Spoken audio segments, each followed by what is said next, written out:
Hello दोस्तों, स्वागत है आपका एक्सेस कंप्यूटर एजुकेशन की क्लासेस में। दोस्तों, अभी तक हमने मैथमेटिकल फार्मूलों के बारे में बात करी थी। टेक्स्ट के फार्मूलों पे काम कर चुके हैं हम लोग। रेफरेंस के फार्मूले हमने बहुत सारे करे हैं, ठीक है। डेट टाइम के फार्मूले हमने करे हैं। आज हम बात करने जा रहे हैं स्टैटिस्टिकल फार्मूलों की। स्टैटिस्टिकल फार्मूलों में वैसे तो बहुत सारे फार्मूले आते हैं और जब आपको स्टैटिस्टिकल की नॉलेज हो तो आप बहुत सारे फार्मूलों पे काम कर सकते हैं, लेकिन कुछ बेसिक फार्मूलों की अगर मैं बात करूं जो अक्सर आपको स्टैटिस्टिक्स में ज़रूरत पड़ते हैं, that is mean, average, standard deviation और वेरिएंस। ये फार्मूले स्टैटिस्टिकल के अंदर आते हैं। और आज मैं आपको एक चीज़ और भी बहुत अच्छा फार्मूला कराने जाऊंगा, दैट इज़ रैंक। तो देखिए, सबसे पहली चीज़, अगर मैं एक टेबल के ऊपर काम करने जा रहा हूँ जिसमें हमने कुछ सैम्पलिंग ऑफ डेटा यहाँ पर कलेक्ट किया हुआ है। देखिए, स्टैटिस्टिकल फार्मूलों में यहाँ पर मैंने कुछ काउंटिंग लिखी है 1 से लेकर 10 तक, और कुछ ऑब्जर्वेशन लिए हैं x, जिसे हम यहाँ पर कलेक्शन ऑफ डेटा कह सकते हैं, या ये कहें कि ये हमारा कलेक्टेड डेटा है जिसके ऊपर मुझे स्टैंडर्ड डेविएशन और वेरिएंस को निकालना है। तो देखिए, मैंने इसी के साथ साथ आपको ये भी बताया है कि कैसे आप मैनुअली इसको कैलकुलेट करेंगे तो फॉर्मूले क्या होंगे, और अगर आप कंप्यूटराइज फार्मूले डायरेक्ट लगाते हैं तो क्या आपके पास जो आंसर मिल रहा है वो बिल्कुल एक्यूरेट है या नहीं, इसके बारे में हम आज जानेंगे। तो देखिए, जब हम मैनुअली फार्मूलों की बात करते हैं तो स्टैंडर्ड डेविएशन के फार्मूलों को दो तरीके से लिखा जाता है, that is simple standard deviation, ठीक है, सिंपल स्टैंडर्ड डेविएशन और पॉपुलेशन स्टैंडर्ड डेविएशन। तो जब सिंपल स्टैंडर्ड डेविएशन की बात करते हैं तो STDEV.S इसका एक फार्मूला है, और उसके फार्मूले में आता है सिग्मा x माइनस म्यू की पावर 2 और n-1, और अगर स्टैंडर्ड डिवीजन डॉट p करते हैं तो ये भी आता है वही sum of mean square oblique n। Okay, तो यहाँ पर हम बात करते हैं कि जब किस तरीके से आप इसे फार्मूले को कैलकुलेट करें। तो सबसे पहली चीज़ इसके लिए आइए देखते हैं। नीचे मैंने यहाँ पे लिखा है सम, काउंट, एवरेज, एवरेज यानी कि मीन, और यहाँ पर count n, sum, standard division with s, standard division with p, और वेरिएंस विद s और वेरिएंस विद p, दोनों फॉर्मूलों को हमने यहाँ पे कैलकुलेट करना है। तो देखिए, सबसे पहली चीज़ हम सम की बात करें तो सम मीन्स मेरे को इन सब का सम चाहिए। तो सम के लिए जैसा कि हम यहाँ पर नॉर्मली फार्मूला लगाते हैं इक्वल्स टू सम, और सम कहाँ से कहाँ तक का चाहिए मुझे, उसकी रेंज सेलेक्ट कर लीजिए तो ये सबका सम आ जाएगा। दिस इज कॉल्ड द सम। अभी जो हमारे पास सम आया वो हमारे पास सम आ रहा है 1590। अगर मैं काउंट की बात करता हूँ तो इसके लिए हम क्या फार्मूला लगाते हैं, इक्वल्स टू काउंट, और काउंट कहाँ से कहाँ तक वो भी मैंने इन्हीं को काउंट करना है। तो ये जितनी भी नंबर ऑफ एलिमेंट होंगे, आपका सैम्पलिंग ऑफ डेटा मैंने अभी 10 लेकर दिखाया है क्योंकि स्क्रीन के ऊपर बहुत ज़्यादा बड़े डेटा के ऊपर, सैम्पलिंग डेटा के ऊपर काम करते हुए आपको समझाना बड़ा मुश्किल हो जाता है। तो मैंने डेटा को भी थोड़ा कम लिया है। आपका जो सैम्पलिंग ऑफ डेटा होती है वो अक्सर काफ़ी ह्यूज डेटा के ऊपर हम सैम्पलिंग करते हैं, काफ़ी बड़ा डेटा होता है जहाँ से हम सैंपल कलेक्ट करके उसके ऊपर स्टैंडर्ड डिवीजन, वेरिएंस वगैरह निकालते हैं। तो इसी तरीके से अगर मैं एवरेज की बात करूं तो एवरेज क्या होगा, देखो, सम divided by number of element. Some divided by number of element करके आपका आ जाएगा मीन, यानी कि ये जो सेल है दैट इज बी और साथ में आ रहा है 16। B16 को आप B17 से डिवाइड कर दीजिए, equals to B16 divided by B17, तो आपके पास जो आंसर आएगा वो आपका आएगा 159। ये निकल के आया आपका मीन। ओके गाइस, अब मीन की हेल्प से हम डायरेक्ट पहले अभी स्टैंडर्ड डिवीजन नहीं निकालेंगे, पहले मैं x minus mean, division about the mean, तो ये निकालना है। तो इसके लिए हम क्या करते हैं, देखिए, मीन क्या है, x की वैल्यू, ऑब्जर्वेशन, और माइनस मीन, ये निकालते हैं तो हमारे पास डिवीजन अबाउट द मीन आ जाएगा। तो x क्या है, मैंने कहा x तो है आपका B5, इक्वल्स टू करते हैं, इक्वल्स टू B5 माइनस।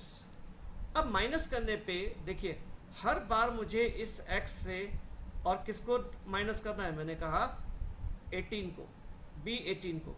तो अगर मैं यहाँ पर B18 लिख देता हूँ, B5 minus B18, only B18 लिखता हूँ, एंटर करूँगा, पहली वैल्यू तो आपकी बिल्कुल ओके आई।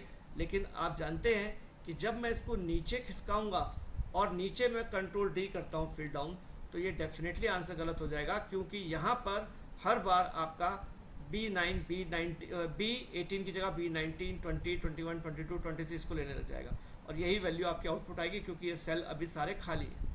ये गलत है। मुझे B की हर वैल्यू में से B5, B6, B7, B8 हर वैल्यू में से केवल 159 को लेस करना है।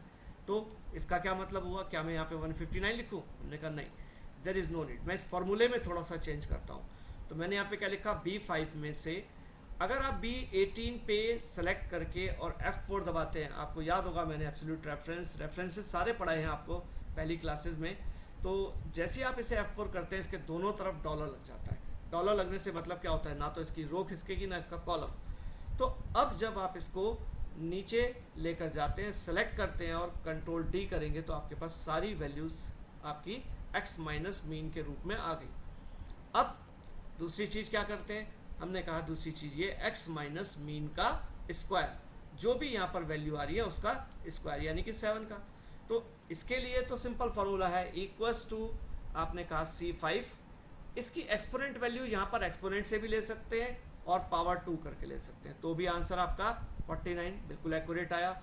और अगर सपोज करो आप एक फंक्शन यूज़ करें, मैंने मैथमेटिकल फंक्शन में पढ़ाया था, पावर, और आपने कहा C5, 2, तो C5 की पावर 2 तब भी 49 मिलेगा आपको, और आप इस पूरे को सिलेक्ट करके फिल डाउन कर दीजिए। तो इस तरीके से क्या हुआ आपका, ये x माइनस मीन का स्क्वायर हर वैल्यू का यहाँ पर कैलकुलेट होकर आ जाता है। ठीक है गाइस, अब बात करते हैं इन दोनों के भी टोटल की, सम इनका भी कर लेते हैं, है ना, क्योंकि यहाँ पर मुझे इसका समीशन रिक्वायर्ड होगा, यहाँ पर सम रिक्वायर्ड होगा। ठीक है, तो मैंने यहाँ पर इसका जो सम लिया वो क्या है? मैंने कहा इक्वल्स टू सम किस चीज़ का? मैंने कहा x माइनस मीन की सारी वैल्यूज़ का। और देखिए गौर कीजिएगा, ये आपका क्या आ गया? 0।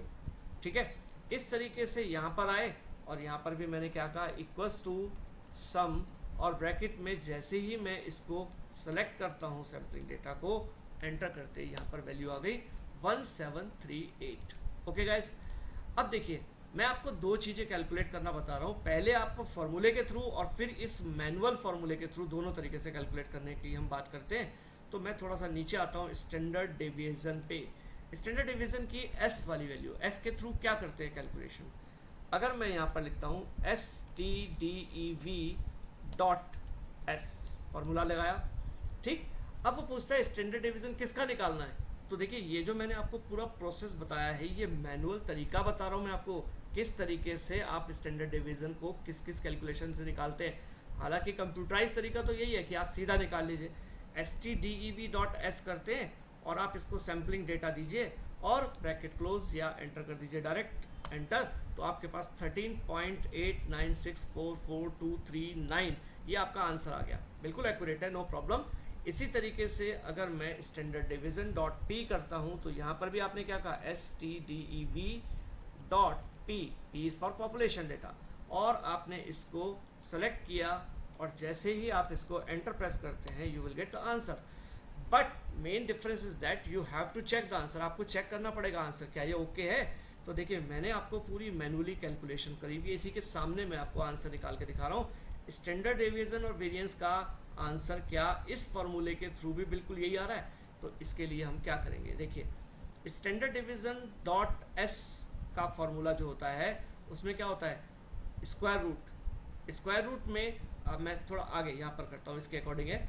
तो मैंने यहाँ पे लिखा इक्वल्स टू SQRT, ठीक है। अब स्क्वायर रूट किसका करना है? मैंने कहा स्क्वायर रूट जो होगा वो आपका, आप ब्रैकेट लगाएंगे, स्क्वायर रूट पूरे का आना है, पूरे का, इस पूरे का स्क्वायर रूट है, ठीक है। मैं ब्रैकेट 2 लगाता हूँ क्योंकि स्क्वायर रूट के बाद एक चाहिए मुझे पावर। पावर किसकी? आपने कहा इसका जो सम है, मतलब ये जो स्क्वायर का जो सम है, क्योंकि यहाँ पे क्या है? समीशन किसका? x माइनस म्यू के, यानी कि मीन के स्क्वायर का सम। तो जब आप पावर करते हैं यानी कि इसमें आप करेंगे 1738, ठीक है, कॉमा इसकी पावर कितनी है? इसकी नहीं, सॉरी, ये पावर का ही सम है, पावर करने की ज़रूरत नहीं है, वो पावर का ही सम है। तो हमने यहाँ पे लिखा फॉर्मूला, इसमें स्क्वायर रूट, इसको डिवाइडेड बाय किससे किया, divided by number of element, कितने नंबर ऑफ एलिमेंट है 10, तो यहाँ पर क्या आता है, सॉरी डिवाइडेड बाय किससे डिवाइड करना है 10 माइनस 1, यानी कि number of element, number of element किस में है, मैंने कहा B17 में आपके नंबर ऑफ एलिमेंट है, -1 करूंगा और यहाँ पर 2 ब्रैकेट।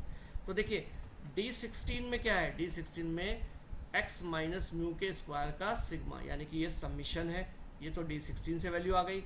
और B17 -1 यानी कि B17 मतलब नंबर ऑफ एलिमेंट -1, ये अपॉन में चला गया, इस पूरे का स्क्वायर रूट किया और एंटर, तो आपके पास वैल्यू जो आई है वो है 13.89644239, दैट इज़ एक्यूरेट वैल्यू। देखिए ये हमने डायरेक्ट फार्मूला लगा के और डायरेक्ट निकाला, लेकिन डायरेक्ट फार्मूला लगाने से क्या होता है, डायरेक्ट फार्मूला लगाने से आपको ये नहीं पता चलता कि जो हम कैलकुलेशन कर रहे हैं वो क्या था, उसके बारे में आप नहीं जान पाएंगे। लेकिन अगर सपोज करो मैंने यहाँ पर क्या कहा, मैंने कहा मैं आपको कैलकुलेट करके दिखा रहा हूँ पूरे फार्मूले को, और पूरे फार्मूले को कैलकुलेट करने के बाद आपने इसको जो पाया वो क्या था कि आपका स्टैंडर्ड डिवीजन बिल्कुल एक्यूरेट यहाँ पर आ गया। ठीक है गाइस, इसी तरीके से अब हम स्टैंडर्ड डिवीजन डॉट पी की बात करते हैं। पी में क्या होता है, पी में ये होता है कि आपका जो फार्मूला होता है उसमें थोड़ा सा चेंज, यहाँ पर n-1 था और यहाँ पे ऑब्लिक n है, तो इसको भी देख लेते हैं, चेक करते हैं, थोड़ा सा आंसर इससे डिफरेंट आएगा। तो देखिए जैसे ये वाली वैल्यू आई है, देखिए इसमें और इसमें थोड़ा सा फर्क है आंसर में ना, इसमें ऑब्लिक n-1 था, इसमें ऑब्लिक n है। तो इसी तरीके से जब हम यहाँ पे करते हैं SQRT, स्क्वायर रूट निकाला किसका, मैंने कहा स्क्वायर रूट, आपकी वैल्यू क्या थी, मीन का सम, ठीक है, ये हो गया, ठीक, ऑब्लिक n यानी कि B17, इस पूरे का स्क्वायर रूट चाहिए, तो यहाँ पर क्या आया 13.1833228, बिल्कुल एक्यूरेट आंसर आया। तो ये तो होता है आपका गाइस, इस तरीके से स्टैंडर्ड डिवीजन निकालते हैं।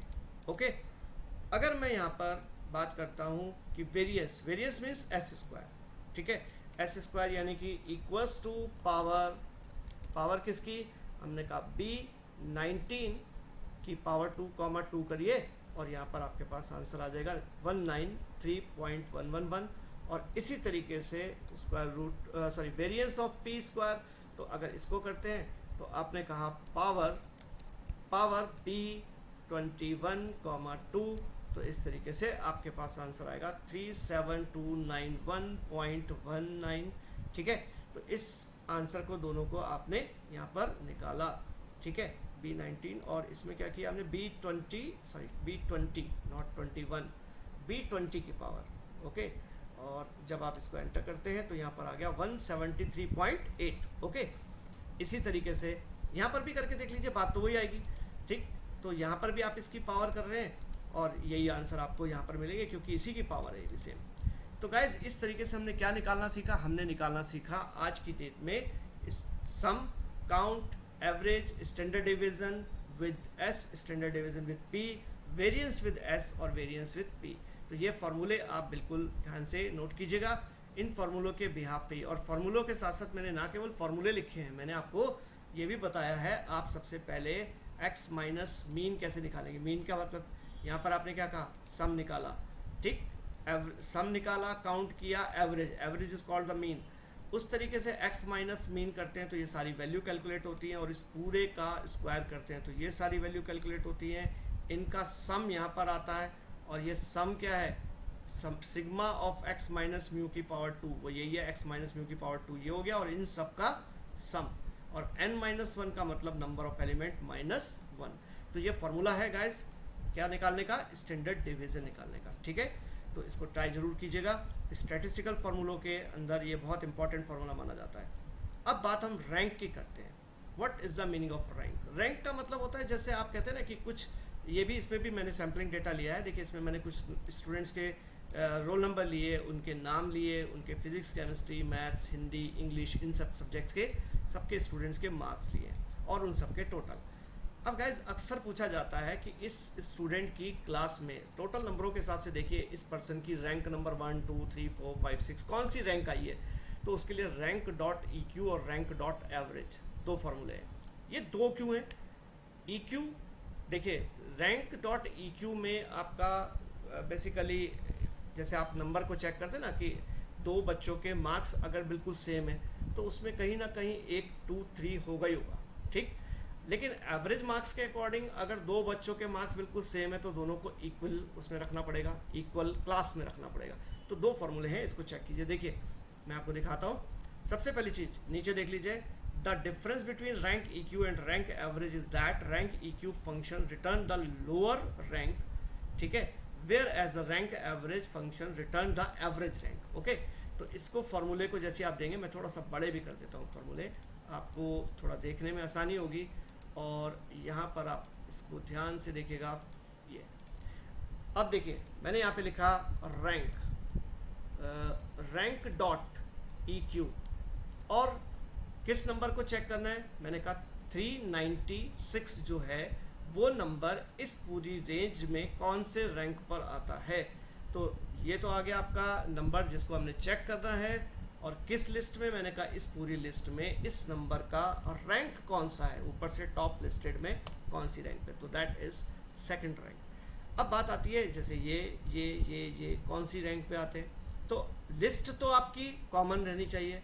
अब बात फिर घूम फिर के वही हर बार मैं आपको बार बार बुलाता हूँ कि अगर मैं यहाँ पर कंट्रोल D करूँगा तो मे भी मिस्टेक हो जाए। क्यों मिस्टेक इसलिए हो रही है, बिकॉज देखिए यहाँ पर जो मैं नंबर को चेक कर रहा हूँ वो तो इसके अकॉर्डिंग है और रेंज पूरी ये है। ओके, यहाँ पर जब मैं चेक करता हूँ तो नंबर तो ये, लेकिन रेंज नीचे खिसक गई। और अगर तीसरे में चला गया तो नंबर इसको चेक कर रहा हूँ, रेंज फिर नीचे खिसक गई। ये चीज़ हमेशा मैं आपको बार बार बताता हूँ कि ध्यान रखिए किस जगह पर किस चीज़ को फिक्स रहना है। तो फिक्स रखने के लिए you have to select this portion and click F4 automatically इसके दोनों तरफ डॉलर लगा देता है और इसको फिक्स कर देगा। और जब ये फिक्स हो गया उसके बाद जैसे ही आप इसको कैलकुलेट करेंगे और यहाँ पर फिल डाउन, तो देखिए यहाँ पर आपके पास क्या दिखा रहा है। देखिए जो 428 है इन सब में सबसे बड़ा नंबर है, इसका रैंक है 1। 396 इज ऑन रैंक 2, बट आप गौर कीजिए कि रैंक 2, दोनों को रैंक 2 दिया, ठीक। अब दोनों बच्चों को रैंक 2 मिलता है, ये तो एक ठीक है टोटल इक्वल वाली बात हो गई। इन दोनों को इक्वल रैंक दिया गया। अब इसमें रैंक उसने हटाया कौन सा, रैंक 3 गायब हो गया, ठीक है। दोनों को अगर रैंक 2 मिला है तो रैंक 3 बिल्कुल गायब हो गया होगा। अब बात आती है जैसे रैंक 3 इसमें बिल्कुल नहीं है, रैंक 4 इसको मिला, रैंक 5 6 7 8 9 और 10, ठीक है। टोटल नंबर कितने थे, हमने कहा 1 2 3 4 5 6 7 8 9 10 नंबर थे। रैंक सबको बिल्कुल प्रॉपर मिले, लेकिन दो स्टूडेंट के मार्क्स जहाँ सेम थे दोनों को रैंक 2 मिला है ना, और 3 किसी को नहीं मिला, ठीक। तो बात वही है 2 3 में इनमें से कोई एक 2 और 3 होगा। तो वही बात आती है कि रैंक अगर मैं एवरेज बेस पे निकालूं तो क्या होगा, तो इसी के लिए यहाँ पर आता है rank dot AVG। Rank dot average की बात करता हूँ, ब्रैकेट चेक किसके अकॉर्डिंग, वही H4 के अकॉर्डिंग मैं रैंक को चेक करने जा रहा हूँ। और रेफरेंस क्या होगा, मैंने कहा reference is the range.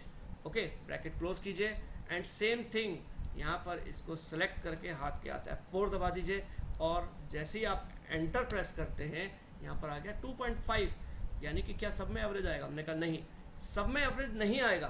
Control D करते हैं तो देखिए फर्स्ट वाला रैंक अपनी 1 पे ही पोजीशन पे है, बट 2 और 3, अब ये क्या होता है, 2 और 3 का मतलब टोटल हो गया 5, दोनों को रैंक क्या मिला, परसेंटेज की फॉर्म में आधा आधा रैंक मिल रहा है, तो 2.5 एंड 2.5, अब एवरेज रैंक मिल रहा है। ओके, तो एवरेज रैंक मिला, यहाँ पर नंबर नहीं, सेकंड पोजीशन नहीं, ये आपका एवरेज रैंक है। ओके, अब उसके बाद बाकी जैसा पहले था कि आपका 3 नहीं आया, 2 और 3 को उसने टोटल किया और दोनों को 2.5 रैंक दे दिया, बाकी रैंक 4 5 6, ठीक है। इस तरीके से आपके सारे रैंक चलते रहेंगे 7 8 9 एंड 10। तो गाइज ये जो फॉर्मूला होता है ये बहुत बड़ी लिस्ट में आपको आपकी पोजीशन, आपकी रैंकिंग बताने के लिए, जैसे आप कहते हैं ना जेई का पेपर होता है, आपके डिफरेंट टाइप ऑफ इंजीनियरिंग के पेपर्स हैं, मेडिकल के पेपर्स हैं, तो आपका ऑल इंडिया लेवल पर रैंक कौन सा रहा, तो वो रैंक कैलकुलेट आपके मार्क्स के हिसाब से किया जा रहा है। तो इस तरीके की रैंकिंग को निकालने के लिए इट्स अ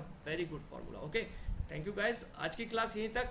आप मेरे चैनल को उम्मीद करता हूँ बिल्कुल properly 1 by 1 video by video देखें, और देखते चले, आपको बिल्कुल डेफिनेटली पूरे फॉर्मूलों तक पूरी हेल्प मिलेगी। एक एक चीज़ मैं आपको डिस्क्राइब करता हुआ चल रहा हूँ, ठीक है। तो चैनल को ज़रूर देखते चलिए, सब्सक्राइब कीजिए, लाइक कीजिए। अगर कोई वीडियो समझ में नहीं आता उसे एक बार देखिए, 2 बार देखिए, 3 बार देखिए, और जहाँ पर भी कोई डाउट होता है मुझे कमेंट जरूर कीजिए कि सर बिल्कुल ये पोर्शन समझ में नहीं आया, हमें दोबारा समझाइए। मैं बिल्कुल तैयार हूँ आपको दोबारा बताने के लिए। थैंक यू गाइस, मिलते हैं इसी तरीके से आगे के फॉर्मूलों के साथ। Goodbye, thank you.